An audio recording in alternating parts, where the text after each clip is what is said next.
Bonjour, dans le cadre du programme de l'enseignement à distance, dans cette première vidéo éducative dédiée au module de démographie, nous allons nous intéresser précisément au diagramme de Lexis. Cet outil est utilisé essentiellement en démographie, mais aussi en actuariat, et il permet de localiser sur une figure à deux axes des événements tels que la naissance et le décès, et des effectifs de population en fonction du temps, comme l'âge, la période, la génération. Pour repérer un événement sur ce diagramme, l'axe horizontal est dévolu au temps et l'axe vertical plutôt à l'âge. Par la suite, nous allons essayer de répondre à quelques questions communes concernant le diagramme de Lexis.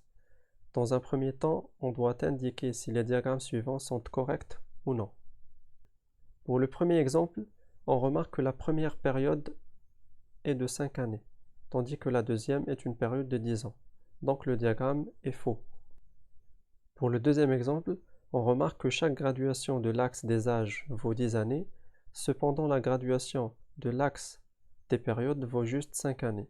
Les évolutions observées ne sont pas homogènes par rapport aux deux axes, donc le diagramme est aussi faux. Pour le troisième exemple, on remarque que les âges sont exprimés en jours, tandis que les périodes sont exprimées en mois, qui ne comprennent pas pour autant le même nombre de jours.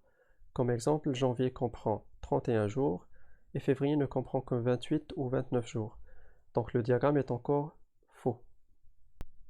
Pour le quatrième exemple, en 1872, les individus de la génération 1872, c'est-à-dire les individus qui sont nés au cours de l'année 1872, n'auront certainement pas 10 ans.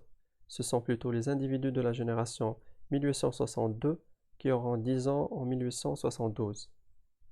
Pour le cinquième exemple, chaque graduation de l'axe des âges vaut 5 années, tandis que les graduations de l'axe des périodes valent chacune une année.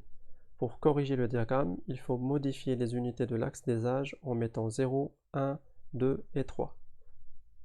Pour le sixième exemple, on précise que chaque période dure 10 ans.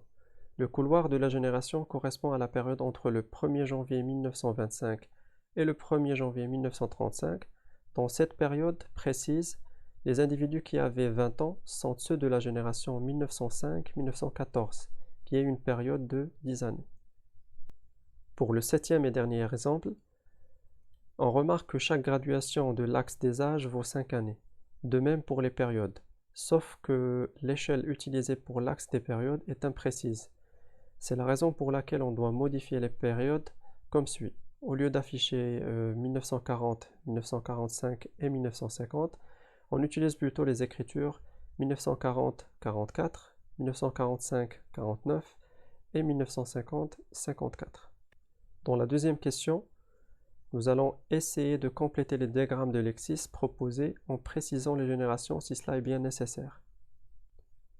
Dans le premier exemple, on précise que les individus de la génération 1950 sont nés au cours de l'année 1950, c'est-à-dire durant cette même année, ils avaient un âge révolu de 0.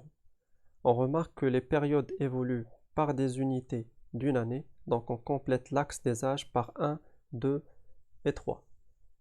Dans le deuxième exemple, suivant le couloir de la génération 1950, les individus issus de cette génération avaient 12 ans en 1962. Puisque les périodes évoluent toujours par des unités d'une année, donc on complète l'axe des âges par 13, 14 et 15. Dans le dernier exemple, on remarque que l'âge commence par 0, qui est relatif à la naissance, et évolue par des unités d'une année. Suivant le couloir de la génération 1993, jusqu'à l'axe des périodes, les individus de cette génération sont nés au cours de l'année 1993. Donc on complète l'axe des périodes par 1992, 1993 et 1994. Par la suite, dans ce premier exemple, chaque période devrait représenter une année civile. Les individus de la génération 1962 avaient 12 ans au cours de l'année 1980. Donc les années représentées sur l'axe sont 1981, 1982 et 1983. Dans l'exemple 2, de même, chaque période représente une année. Les individus de la génération 1918 sont nés pendant cette année de 1918. Les autres années représentées sur l'axe sont les périodes 1917 et 1919.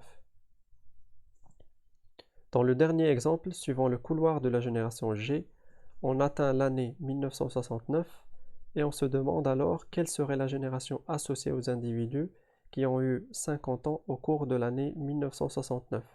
La réponse est donc la génération 1919.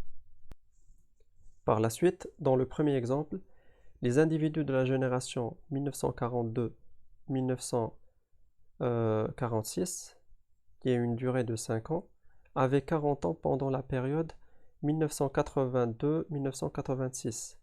Les autres périodes de 5 ans à compléter sur l'axe horizontal sont la première 1977-1981 et la dernière 1987 et 1991.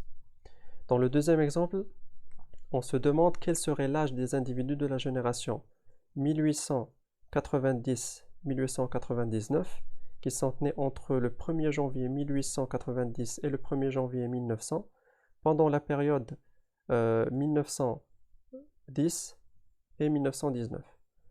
La réponse est 20 ans, puisque l'unité de l'âge devrait évoluer de 10 années, donc on complète l'axe par 20, 30, 40 et 50.